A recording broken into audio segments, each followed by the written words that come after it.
memutuskan untuk tidak menikmati kekayaan yang diwariskan kepadanya, dia kemudian berpikir untuk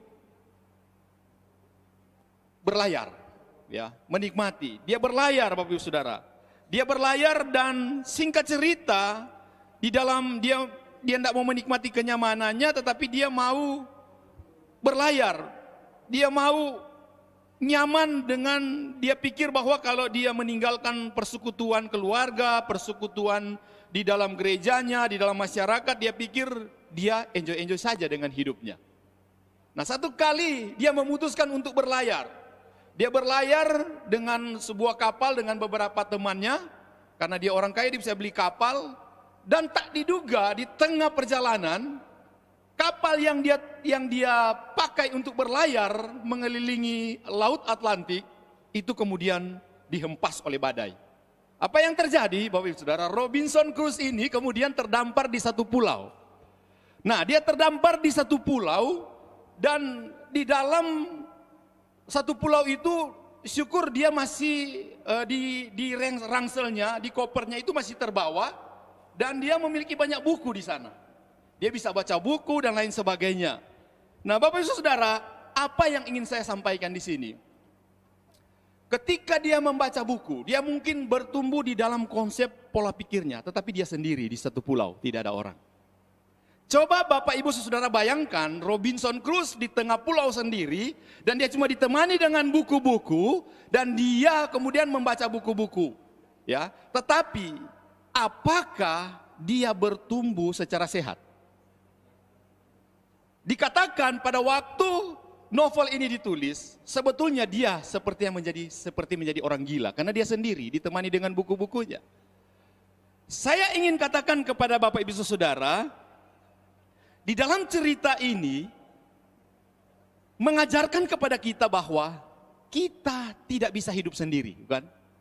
Kita harus terhubung di dalam komunitas kita. Kita harus terhubung di dalam komunitas keluarga, komunitas bergereja, dan komunitas bermasyarakat. Nah, oleh karena itu maka pada saat ini saya tertarik untuk merenungkan satu tema yang sangat luar biasa, yaitu persekutuan atau makna persekutuan sebagai tubuh Kristus. Nah, ini menarik Bapak Ibu Saudara, supaya dapat menjawab pertanyaan-pertanyaan kita tentang masa pandemik ini, tentang arti dari sebuah komunitas, ya. Saudaraku yang dikasihi Tuhan, ketika kita membaca atau mendengar tentang tubuh Kristus, maka ada banyak hal yang terlintas dalam pikiran kita, benar ya? Ya.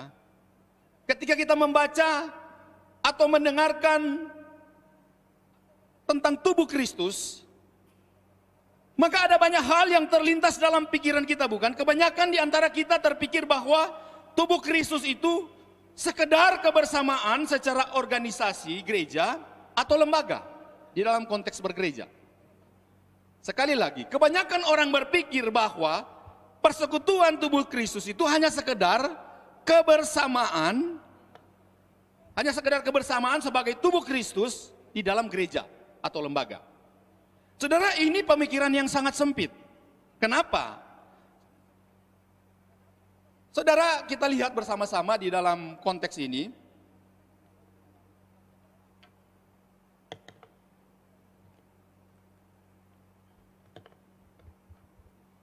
Ya. Analogi yang keluar dari pikiran kita sebagai orang yang percaya, yang pertama itu adalah analogi dari anggota jemaat dan saling melengkapi, gitu loh. Jadi ini artinya apa yang terlintas pikiran kita, yaitu analogi anggota jemaat yang saling melengkapi. Saya rasa ada benarnya ini. Yang kedua, gambaran Kristus sebagai kepala gereja, jemaat itu adalah anggotanya, dan ini juga benar, ya. Dan yang ketiga adalah analogi gereja sebagai persekutuan orang percaya, dan ini juga benar.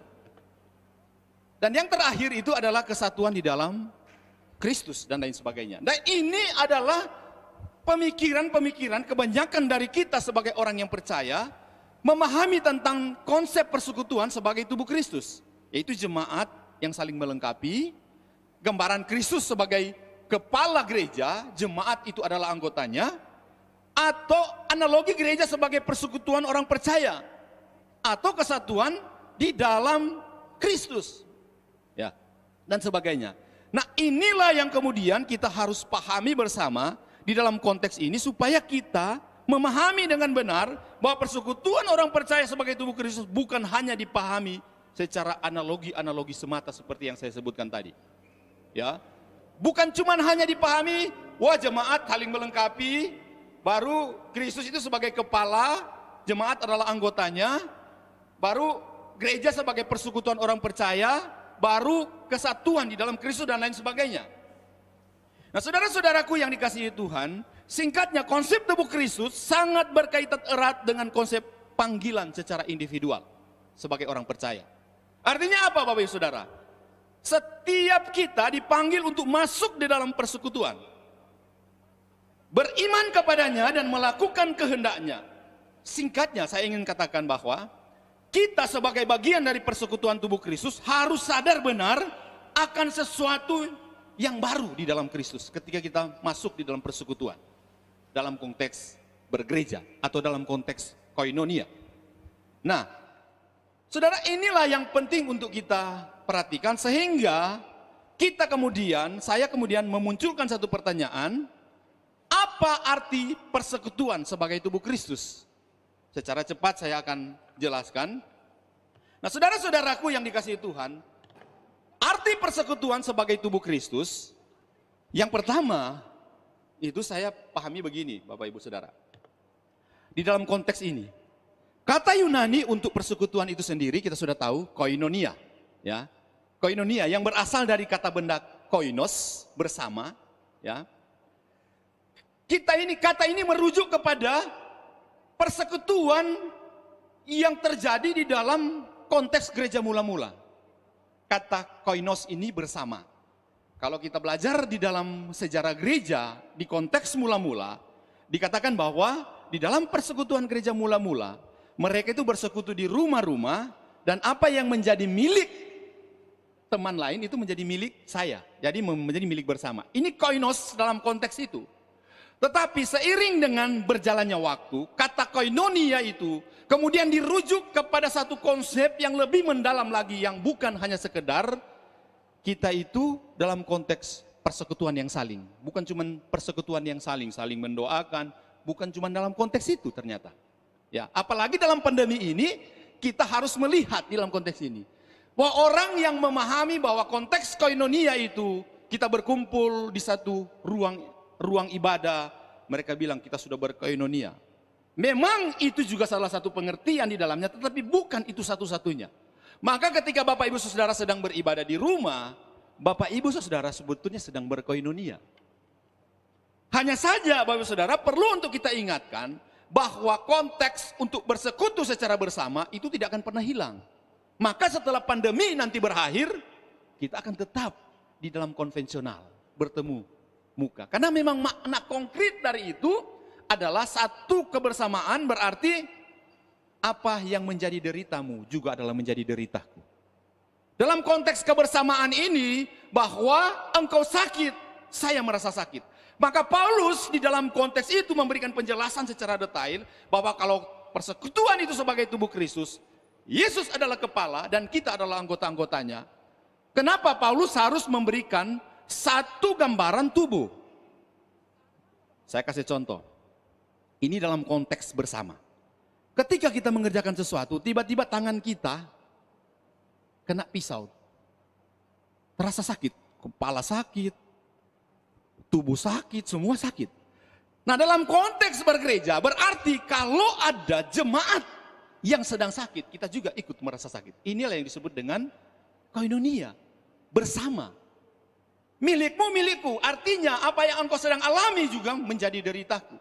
Tetapi kenyataannya tidak seperti itu.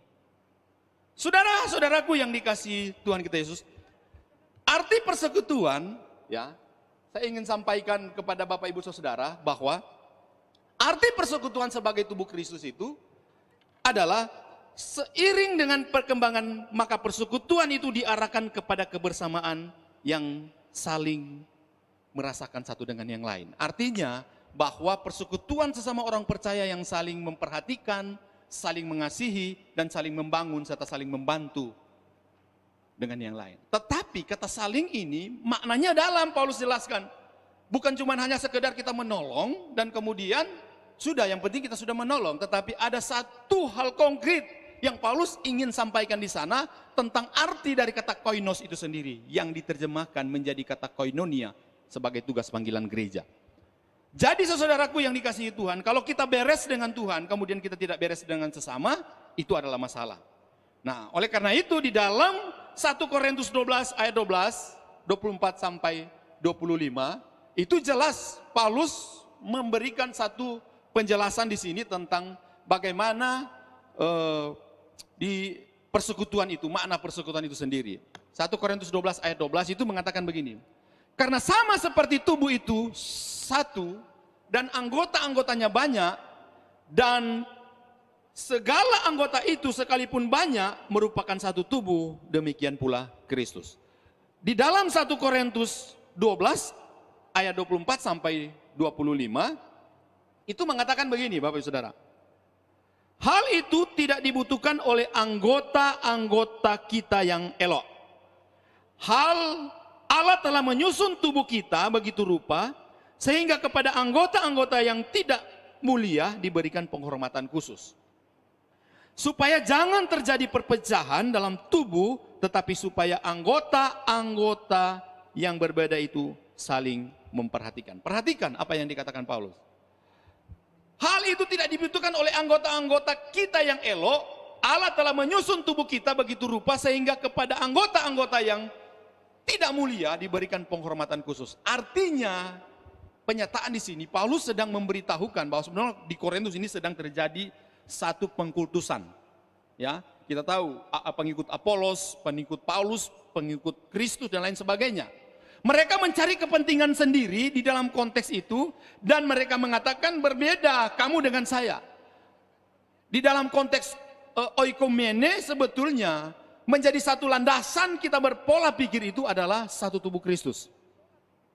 Di dalam Kolose itu Paulus menjelaskan bahwa kita adalah satu baptisan, satu roh dan lain sebagainya.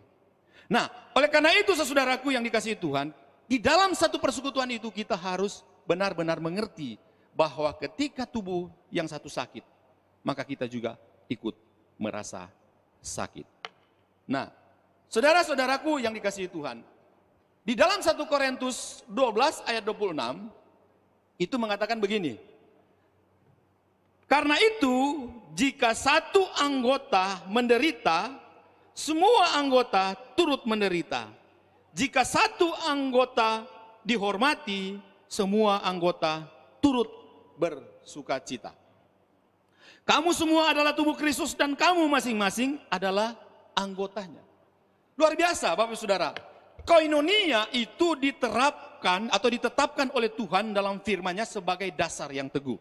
Sekali lagi, koinonia atau berpersekutuan atau kebersamaan, deritamu deritaku, itu adalah merupakan satu hal yang fundamental di dalam persekutuan. Maka ilustrasi yang saya sampaikan di awal tentang Robinson Crusoe ini, dulu dia menikmati persekutuan dengan keluarga, tetapi dia mau menikmati dengan kekayaannya dia untuk berlayar dan dia terdampar di satu pulau kesendirian. Dia merasakan seperti orang gila. Kenapa? Karena ternyata Tuhan menciptakan kita itu tidak bisa sendiri. Makanya kenapa Tuhan menciptakan Hawa di sisi Adam? Kenapa? Ayat yang keluar waktu itu, firman Tuhan mengatakan, tidak baik manusia itu seorang diri saja. Artinya saudaraku, di dalam konteks yang besar, bahwa kita tidak bisa berjalan sendiri. Untuk menghidupi kepercayaan kita kepada Tuhan, bukan cuma hanya kita hidup secara iman, secara personal, dekat dengan Tuhan, tetapi kita tidak pernah terhubung dengan komunitas yang ada. Maka saudaraku yang dikasihi Tuhan, hari Selasa nanti, saya sudah mencanangkan untuk ada Zoom kebersamaan, fellowship kita, dengan satu tema, yaitu beriman di tengah pandemi COVID-19. Jadi kita mari masuk di Zoom ini sebagai keluarga GSJA, kita saling menyapa satu dengan yang lain, dan kita akan lihat bagaimana ini ada merupakan satu kerinduan kita untuk bertemu muka dengan muka. Kita lihat wajah Bapak Ibu Saudara, saya sudah syukur kita, ya. Saya ingat waktu yang lalu itu ada seorang pendeta itu memposting salah satu foto, dan di setiap kursi dia menaruh foto-foto jemaat, ya. Dan dia sedang berkhotbah di depan. Kenapa? Karena dia pikir dia tidak bisa berkhotbah tanpa ada jemaat. Saudara-saudaraku, untuk itulah kenapa sampai saya secara pribadi berusaha supaya gereja kita ada live streaming. Setidaknya ada yang melihat ketika saya berkhotbah. Itu secara bentuk kejiwaan atau psikologi kita terbantu di dalam mengeksplor apa yang sudah kita dapatkan di dalam firman Tuhan. Ya, kita tidak mengkhotbahkan kepada bangku-bangku yang kosong. Tetapi itu tidak pernah mengurangi sukacita untuk bisa terus menyampaikan firman Tuhan. Nah, Bapak Saudaraku, persekutuan koinonia itu bukan hanya merupakan perkumpulan begitu saja, melainkan persekutuan yang di dalamnya memiliki karakteristik rohani dan nilai-nilai kekekalan. Ini penting. Kalau persekutuan dunia, itu cuma sebatas di dunia. Persekutuan keluarga pun cuma sebatas di dunia. Tetapi persekutuan rohani dalam konteks koinonia ini, itu dibawa sampai pada kekekalan. Ya, makanya Paulus mengatakan hubungan kasih itu akan terus dibawa sampai ke kekekalan. Kasih itu tidak pernah berkesudahan. Kalau kasih tidak pernah berkesudahan, nanti kita bertemu muka dengan muka di sorga nanti. Kita akan terus bersekutu menyembah Tuhan. Nah, Bapak Ibu Saudaraku yang dikasihi Tuhan, saya tertarik dengan apa yang disampaikan oleh salah satu buku Dasar-Dasar Iman yang Teguh. Di sana dia menjelaskan ada 3 karakteristik yang membedakan persekutuan Kristen dengan persekutuan dunia. Saudara, saya tertarik dan saya sangat bersyukur ketika saya mempersiapkan ini dan saya mendapatkan berkat dari Pastor James Boyce. Dia menulis salah satu buku Dasar-Dasar Iman Kristen. Dia kemudian mengatakan tentang 3 karakteristik yang membedakan persekutuan Kristen dengan persekutuan dunia. Ya, dia mengatakan yang pertama, persekutuan Kristen itu didirikan atas nama Tuhan Yesus. Ya, yang pertama, didirikan atas nama Tuhan Yesus. Yang kedua, dijadikan oleh Roh Kudus. Itu persekutuan kita, koinonia di dalam bergereja. Yang ketiga, berisi orang-orang dari semua ras yang telah dijadikan hidup baru di dalam pandangan Allah. Saudara, 3 hal ini memberitahukan gambaran kita secara luar biasa tentang karakteristik dari sebuah persekutuan rohani. Yaitu didirikan atas nama Tuhan Yesus, dijadikan oleh Roh Kudus, berisi orang-orang dari semua ras yang telah dijadikan hidup baru dalam pandangan Allah. Maka di dalam konteks penerapan koinonia ini, tidak ada batas-batas tembok yang dibedakan berdasarkan ras. Tidak. Karena banyak sekali sekarang gereja itu sudah salah kaprah. Ketika ada orang yang datang, orang yang berlainan suku dengan kita mulai sinis dan lain sebagainya. Di gereja kita enggak. Di gereja kita ini baik-baik semua. Ya, saya teringat saudaraku ketika ada seorang yang sangat terkenal di India. Ya, saya lupa namanya. Ya, tokoh Hindu yang sangat terkenal, dia mengatakan begini, ketika pada waktu itu kan jajahan Inggris ya, atau jajahan Inggris ya waktu itu, mereka dirikan gereja, kemudian ada orang asli yang mau datang, dia bilang, no jangan masuk, di sini gereja kulit putih. Saudara-saudaraku, konsep koinonia bukan seperti itu. Ya, satu kali saya sedang melayani di Sidoarjo. Ya, saya praktek waktu itu. Kemudian ada orang-orang, ada anak-anak pang yang mau bertato-tato. Mereka mau bergereja. Tiba-tiba anak-anak muda yang saya layani waktu itu, karena saya waktu itu pegang persekutuan pemuda, mereka katakan, wah risih sekali dengan mereka. Bertato, saya bilang, no, Tuhan Yesus mencari orang berdosa, bukan orang benar. Biarkan mereka sama-sama. Saya sapa mereka, saya kemudian saya tanya sama mereka, dan silakan, bisakah kami bergereja di sini? Silakan bergereja.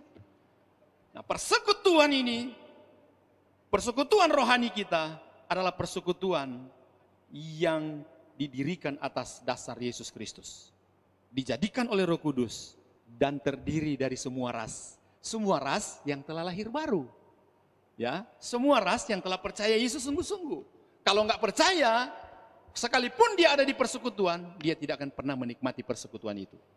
Ya, nah Bapak Saudara yang dikasihi Tuhan kita Yesus Kristus, inilah yang perlu untuk kita pahami bersama-sama tentang arti dari apa yang disebut dengan persekutuan di dalam konteks koinonia bergereja ini.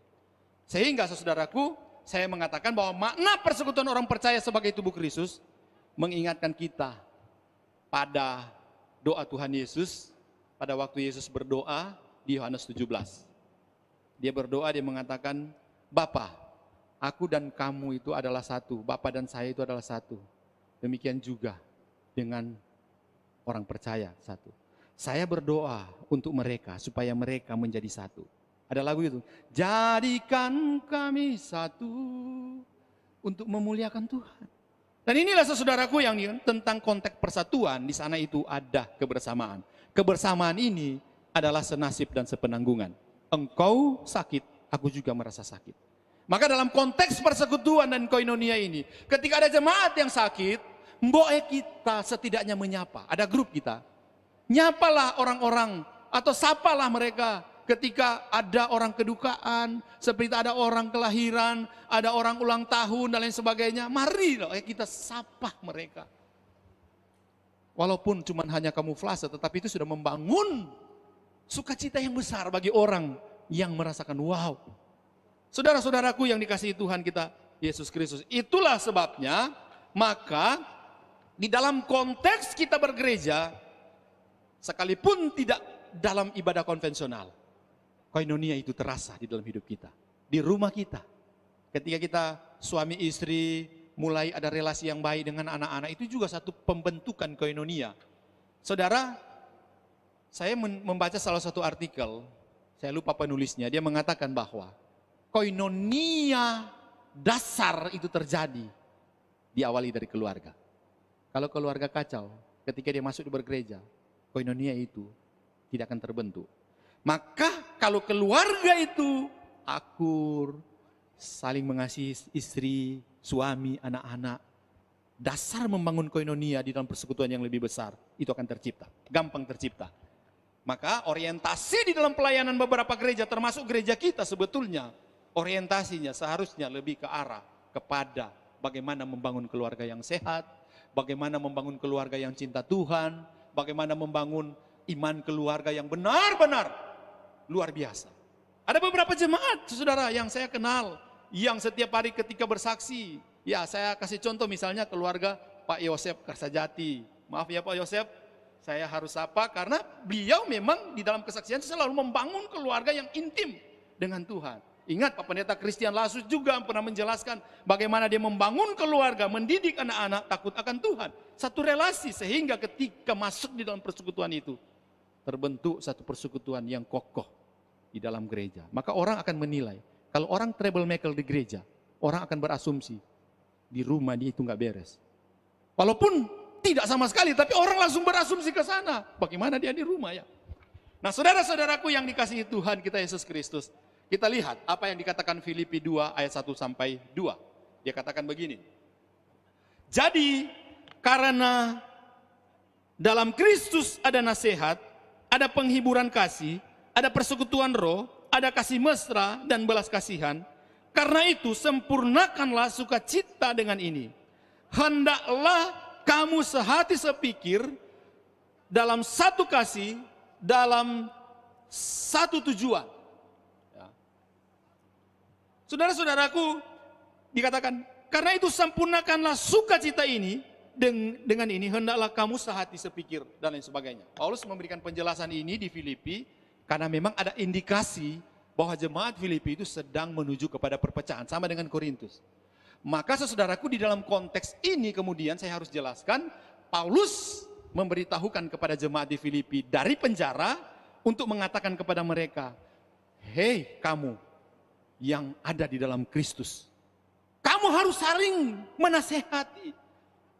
Di dalam Kristus ada penghiburan kasih. Maka dia mengatakan, karena itu sempurnakanlah sukacitaku. Paulus tidak egois sebetulnya mengatakan sukacita. Tapi dia melihat dalam konkret, hendaklah. Itu kata bentuk imperatif, kata perintah. Hendaklah kamu sehati sepikir dalam satu kasih, satu jiwa dan satu tujuan. Kemudian apa yang Paulus katakan? Lihat. Di ayat yang berikutnya, dia mengatakan dengan tidak mencari kepentingan diri sendiri atau puji-pujian yang sia-sia. Sebaliknya hendaklah dengan rendah hati seorang menganggap yang lain adalah utama daripada dirinya sendiri. Ayat 4, dan janganlah tiap-tiap orang memperhatikan kepentingannya sendiri, tetapi kepentingan orang lain juga. So, memang benar di dalam konteks persekutuan koinonia itu, kebersamaan atau koinos ini dipahami di dalam konteks yang Paulus jelaskan di sini. Hendaklah dengan rendah hati seorang menganggap yang lain lebih utama daripada dirinya sendiri. Dan janganlah tiap-tiap orang hanya memperhatikan kepentingan sendiri, tetapi juga kepentingan orang lain juga. Kecenderungan di dalam persekutuan itu, kadang kita itu menjadi orang yang egois. Saya sendiri saudara sebagai hamba Tuhan bukan nggak pernah mengalami ini, saya pernah terjebak dalam konteks itu. Saya pernah menjadi orang yang egois.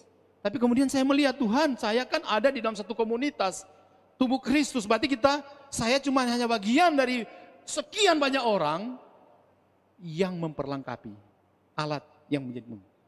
Kalau ada orang yang ini bisa dilibatkan mereka.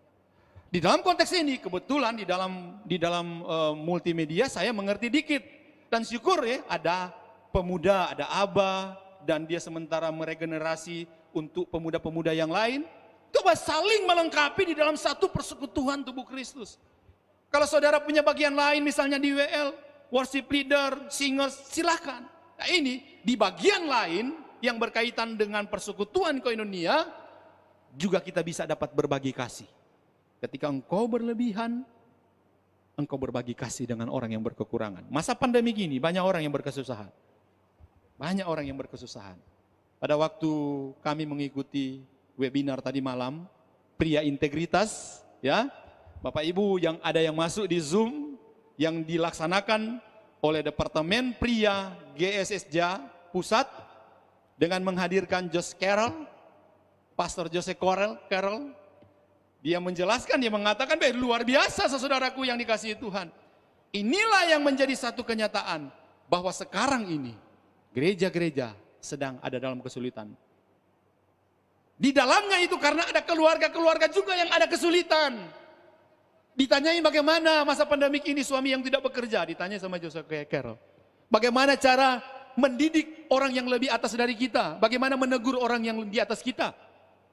Dia cuma menjawab satu, ya, kalau dia bilang, kalau leading up kan ke atas, leading down, kita cuma membutuh 10% untuk memimpin mereka yang ada di bawah. Tetapi kalau memimpin ke atas, itu butuh 25% kekuatan kita untuk memimpin mereka. Caranya bagaimana? Jose Carroll mengatakan, integritas. Kau tunjukkan integritas, apapun yang kau bilang kepada atasanmu, dia pasti akan ikut. Karena dia melihat dirimu itu memiliki integritas. Apalagi engkau anak Tuhan. Melihat satu integritas yang sangat luar biasa, engkau perbaiki karaktermu, engkau jujur di dalam segala hal. Ketika engkau mengatakan kepada bosmu, Pak, sebaiknya begini, dia akan dengar. Tetapi kalau kau tidak beres secara karakter, integritasmu, sekalipun kau profesor, doktor, PhD, bosmu tidak akan mendengarmu. Itu yang dikatakan oleh Jose Carroll. Nah, benar.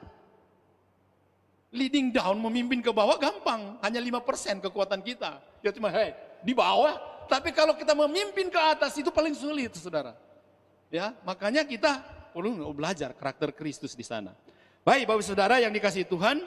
Nah, harus diakui bahwa secara umum dalam pemahaman dan penghayatan nyata dalam persekutuan semua anggota jemaat dalam bergereja, gambaran ini yang paling terjadi.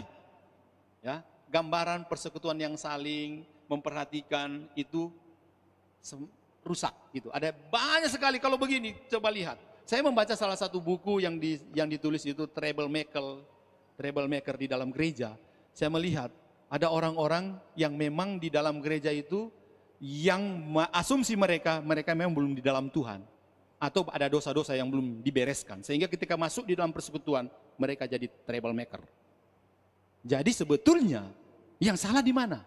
Nah inilah yang kemudian ketika saya membaca banyak hal yang ditulis oleh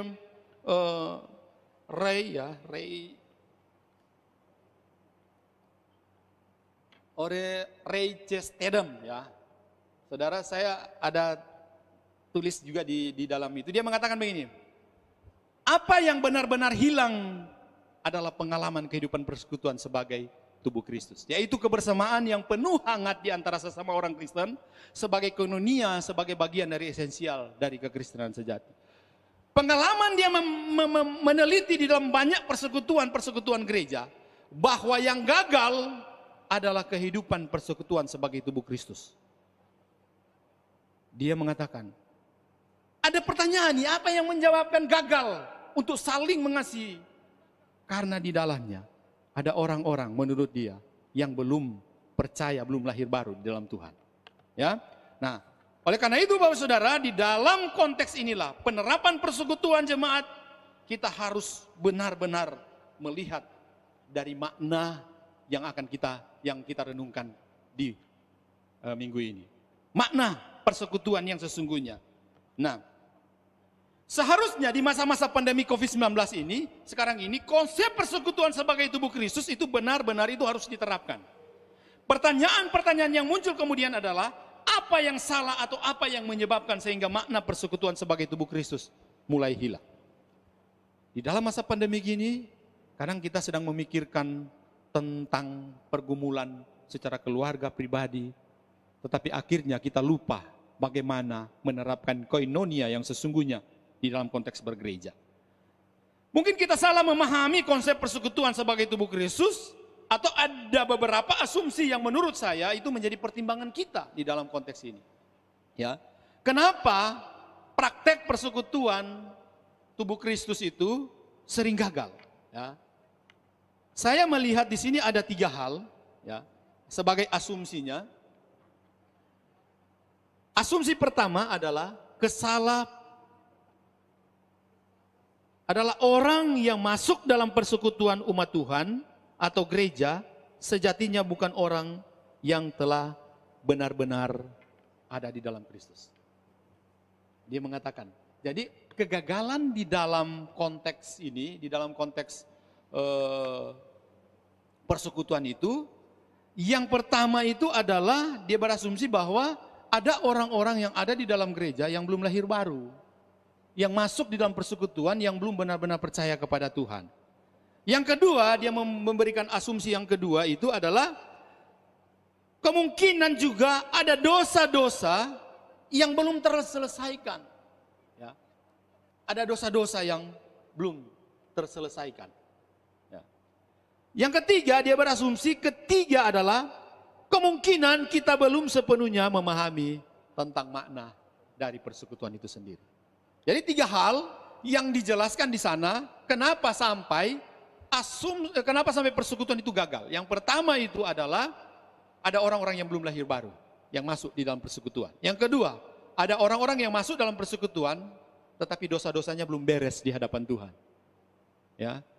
Bukan berarti saya mengatakan bahwa berarti ada yang tidak berdosa. Enggak, semua orang telah berdosa. Tetapi dalam konteks ini saya harus menjelaskan dosa-dosa yang belum terselesaikan ketika engkau percaya kepada Tuhan, engkau mengaku, tetapi engkau masih terus berulang di dalam perbuatan tindakanmu sebagai kebiasaan-kebiasaan yang tidak beres di hadapan Tuhan. Itu masih terbawa dalam persekutuan, itu harus dibereskan. Yang ketiga, asumsi yang ketiga adalah kemungkinan besar orang sudah percaya, orang sudah beres dengan dosa, tetapi dia tidak tahu makna persekutuan itu sendiri. Ya. Nah, oleh karena itu saudaraku yang dikasihi Tuhan, maka saya secara cepat memberitahukan ada sekitar 3 hal di dalam konteks ini tentang makna persekutuan sebagai tubuh Kristus. Ya. Makna persekutuan sebagai tubuh Kristus yang pertama itu adalah persekutuan sebagai tubuh Kristus sama dengan itu masuk menjadi keluarga Allah. Saya sudah jelaskan di pembinaan ring 1 ini. Tadi kan Ray Sedman itu mengatakan bahwa indikasi asumsi yang pertama kenapa persekutuan itu selalu gagal, itu karena apa? Orang yang masuk dalam persekutuan belum menerima Yesus sebagai Tuhan dan Juru Selamat.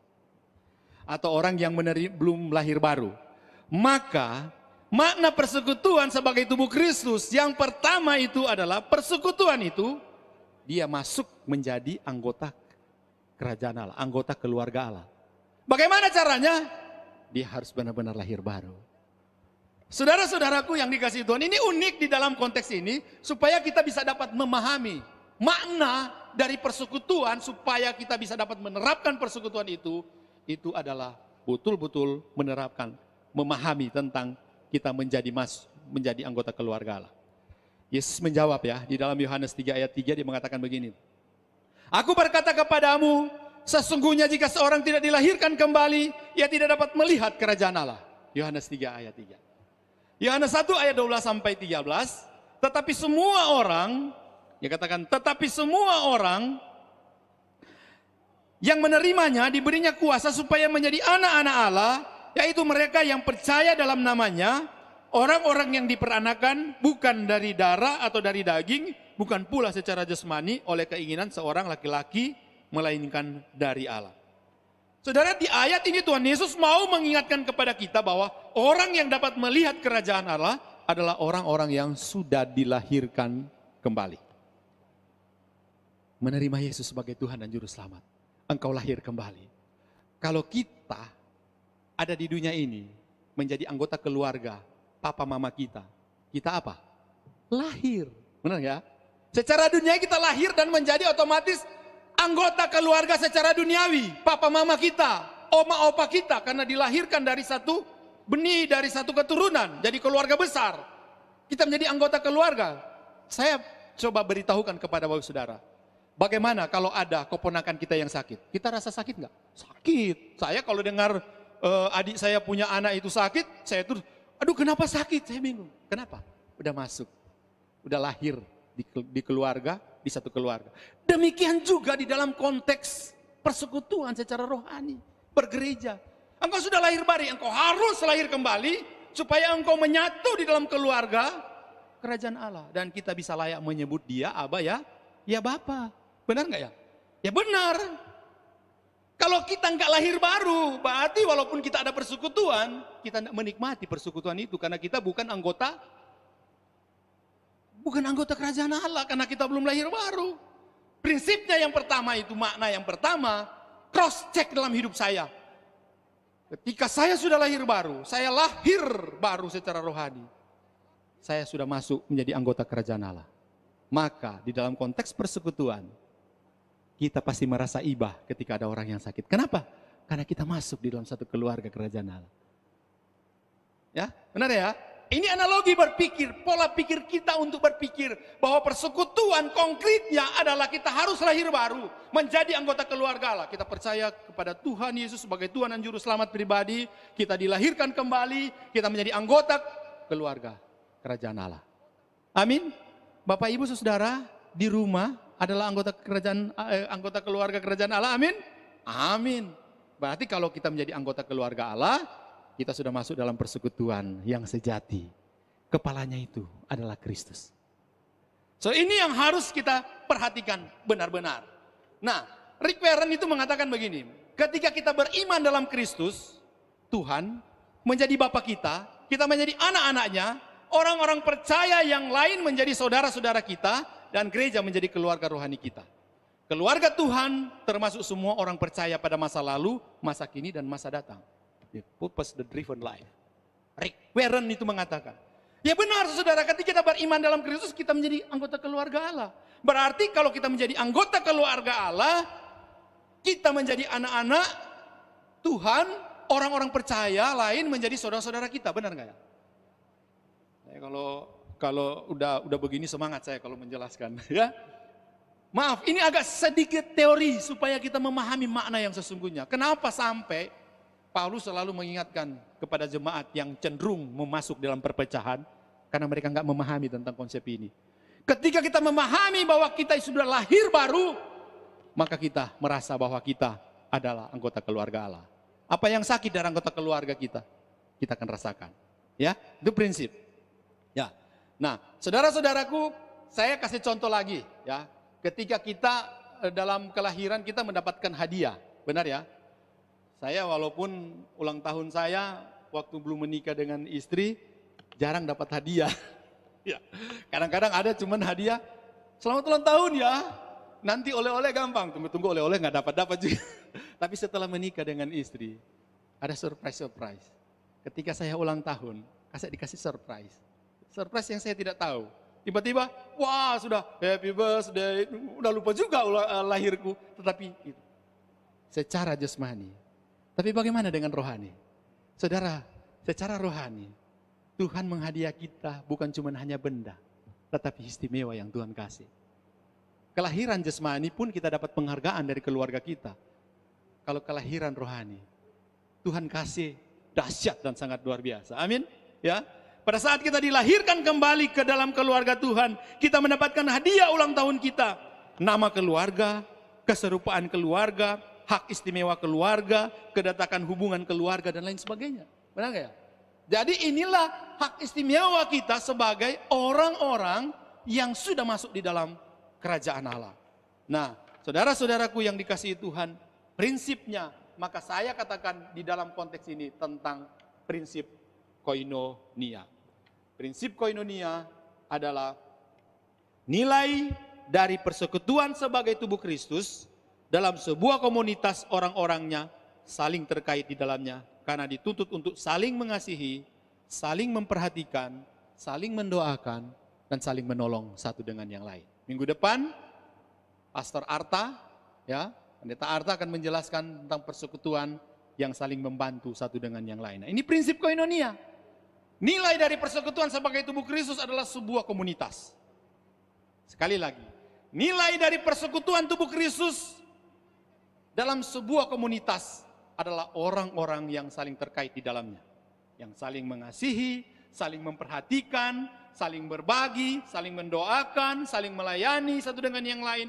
Hal-hal ini mutlak diperlukan untuk kedewasaan rohani kita. Amin. Tapi jangan cuma kamuflase. Kadang-kadang orang ketemu dengan orang lebih baik saya tidak sebut daripada saya sebut saya tidak lakukan. Misalnya, bro, apa kabar? Waduh, saya lagi ini. Saya doakan ya. Tunggu di malam, dia doakan gak benar.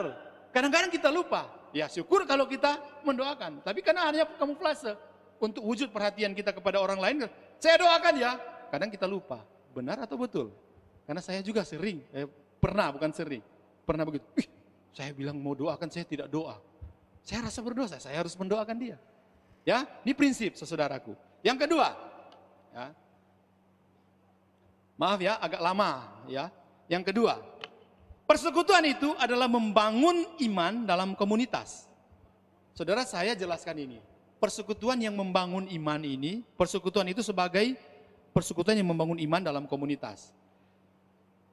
Ini terkait dengan bagaimana kita sedang melaksanakan ini. Ibadah live streaming adalah salah satu bentuk kita sedang membangun satu persekutuan yang membangun iman di dalamnya. Sesama anggota gereja. Membangun iman di dalam komunitas itu berkaitan dengan persaudaraan, pengajaran, penyembahan, dan pelayanan. Dan ini terkait di dalam satu kesatuan yang tidak bisa dipisahkan. Ketika kita membangun di dalam iman ini yang kedua tentang makna persekutuan. Ya, engkau, Bapak Ibu Saudara yang ada di rumah, tidak perlu menjadi sama seperti saya. Kalau memang bukan panggilan, ya tidak perlu juga untuk menjadi WL kalau memang tidak ada karunia dan talenta menyanyi di muka. Tetapi ada hal yang bisa kita lakukan sebagaimana persekutuan. Mendengarkan firman Tuhan di link gereja kita dalam bentuk persekutuan itu juga menjadi satu bagian yang indah dalam hidup kita. Sebagai wujud di dalam pengajaran kita dalam gereja. Maka saudaraku kalau kita baca di dalam ayat-ayat yang ditulis, belajar juga di pengalaman jemaat mula-mula, mereka bertekun di dalam pengajaran rasul-rasul dan lain sebagainya, saling membagi. Di sana itu makna persaudaraan ada, makna pengajaran ada, makna apalagi penyembahan ada, makna pelayanan ada. Semua itu terkait di dalam kita melaksanakan hal-hal yang sangat luar biasa. Ya, prinsip membangun iman di dalam komunitas. Ya, Nah, Bapak Ibu Saudara yang dikasihi oleh Tuhan kita Yesus Kristus, ada banyak hal yang kita miliki di dalam Kristus. Dalam kaitannya dengan persaudaraan yang mendorong dan meneguhkan kita. Nah, persaudaraan yang mendorong dan meneguhkan. Pengajaran itu yang mengubahkan dan menumbuhkan. Penyembahan yang mengarahkan hati kita kepada kemuliaan Allah. Pelayanan yang memenuhi kebutuhan dan menjadi kesaksian bagi banyak orang. Nah, saudara-saudaraku yang dikasihi Tuhan, ini menjadi satu wujud konkret di dalam kehidupan kita, supaya kita mengerti tentang arti yang sesungguhnya dari semua hal yang terkait dengan membangun iman di dalam sebuah komunitas. Kenapa? Karena ini penting sekali untuk kita bisa belajar banyak tentang bagaimana kebersamaan, persekutuan itu sebagai tubuh Kristus. Jadi bukan cuma hanya ya kita fellowship, biasanya bapak-bapak, yuk minum kopi, ya, itu salah satu bagian dari persekutuan. Ya, itu juga makna di pandemi ini juga kita hati-hati untuk kita berkumpul kan. Tetapi di dalam konteks banyak hal kita bisa melakukan melalui daring, melalui WhatsApp, melalui Instagram, melalui apa, banyak sekali yang harus kita lakukan. Nah, Bapak Ibu Saudara yang terakhir ya, karena ini memang agak panjang, yang terakhir, mana persekutuan itu sama dengan membangun komitmen bersama untuk taat. Kalau yang pertama, mana persekutuan, selidiki kita sudah lahir baru atau belum. Yang kedua, kita membangun iman bersama melalui persaudaraan, pengajaran, penyembahan, dan pelayanan. Sedangkan yang ketiga, makna persekutuan yang ketiga, kita bukan cuma hanya mengetahui bahwa kita sudah lahir baru, kita bukan cuma hanya mengetahui bahwa kita sedang membangun iman melalui apa?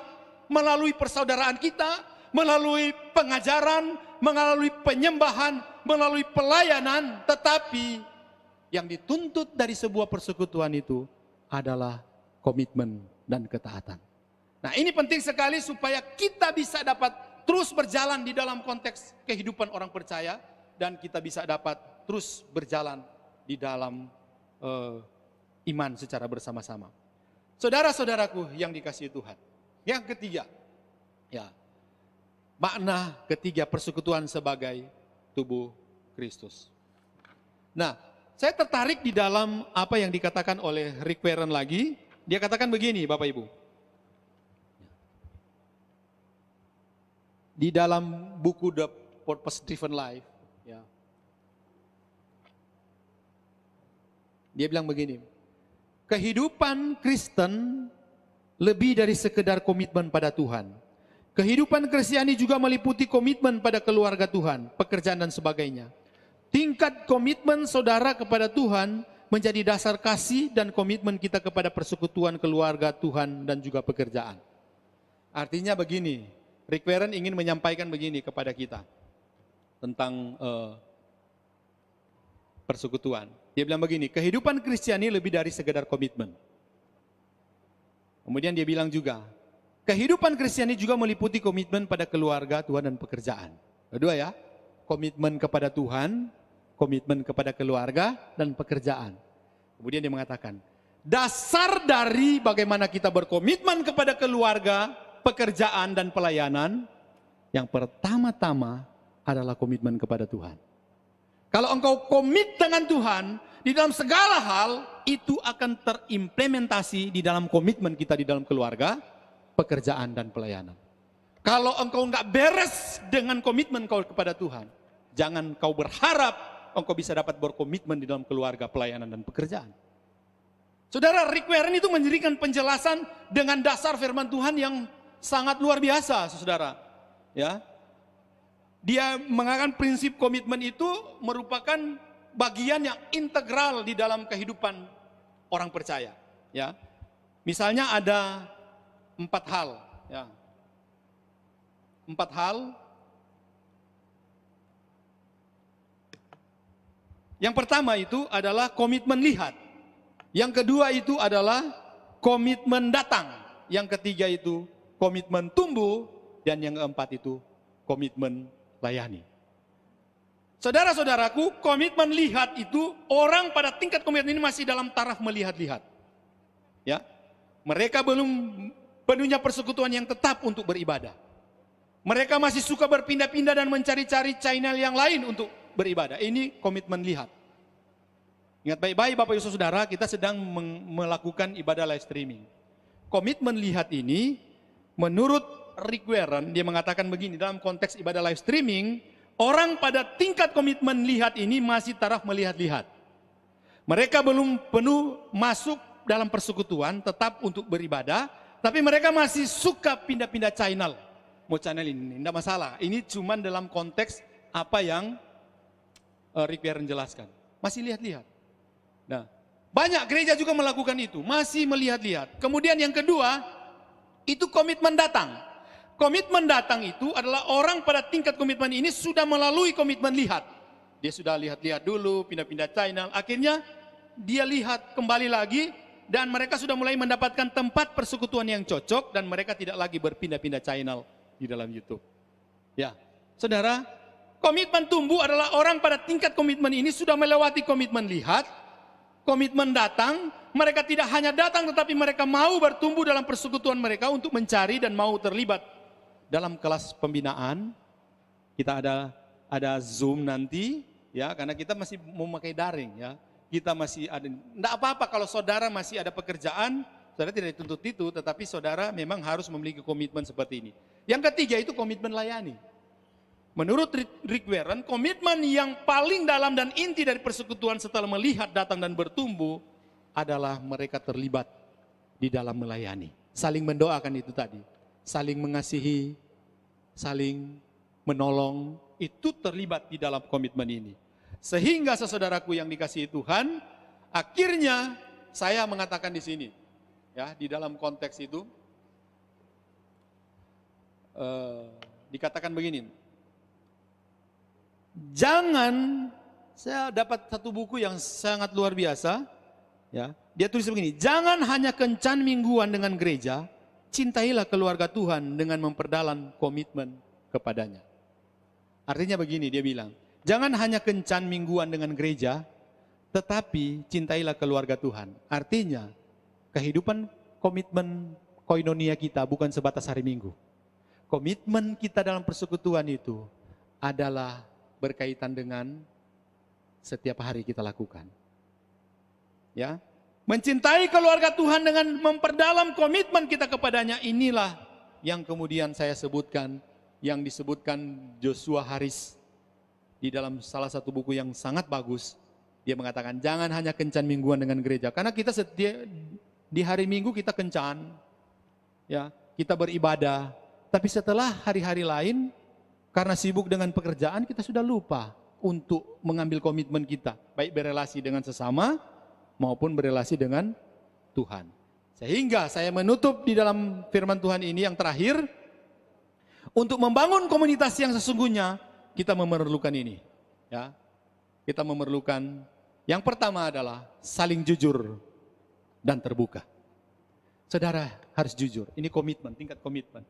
Saling jujur dan terbuka ketika ada sesuatu hal yang mungkin bermasalah dalam keluarga dan sebagainya. Coba sesama suami istri silakan saling jujur satu dengan yang lain supaya membangun satu komitmen koinonia, persekutuan ini tercipta dengan baik.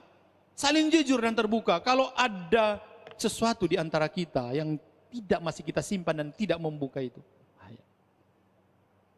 Saudara, banyak hal yang kemudian beberapa waktu ini, masa-masa pandemi ini, banyak hal yang terjadi. Mereka sharing, Kak, ada keluarga kami dan lain sebagainya. Tentunya saya tidak bisa buka di sini. Banyak keluarga yang kemudian dengan masa pandemik ini, mereka mengeluh dengan kehidupan keluarga, kehidupan pekerjaan dan lain sebagainya. Yang berikutnya adalah saling percaya dan memegang rahasia. Saling percaya dan memegang rahasia. Yang ketiga itu adalah saling memperhatikan dan saling mendorong. Yang keempat, saling rendah hati dan mengampuni. Yang kelima itu kuantitas dan kualitas waktu bersama. Hal-hal ini adalah bentuk komitmen dan ketaatan kita di dalam membangun persekutuan sebagai tubuh Kristus. Nah, bagaimana dengan kehidupan kita? Bagaimana dengan kehidupan persekutuan kita? Ingat baik-baik 3 hal. Makna persekutuan itu ada 3 hal. Yang pertama, selidikilah apakah kita sudah lahir baru atau tidak. Karena ketika kita lahir baru, kita otomatis masuk dalam persekutuan sesama anggota keluarga Allah. Nah, saudara-saudaraku, yang kedua adalah persekutuan itu sama dengan membangun iman kita melalui persaudaraan, pengajaran, penyembahan, ibadah, dan lain sebagainya. Ini penting sekali. Dan yang ketiga, bagaimana kita membangun komitmen, yaitu bagaimana kita mengerti tentang mana persekutuan itu adalah membangun komitmen dan ketaatan kita kepada Tuhan. Nah, biarlah firman Tuhan yang saya jelaskan ini, mohon maaf terlalu panjang, tapi ini penting bagi kita supaya kita mulai melihat, memilah bagaimana membangun persekutuan yang benar di hadapan Tuhan.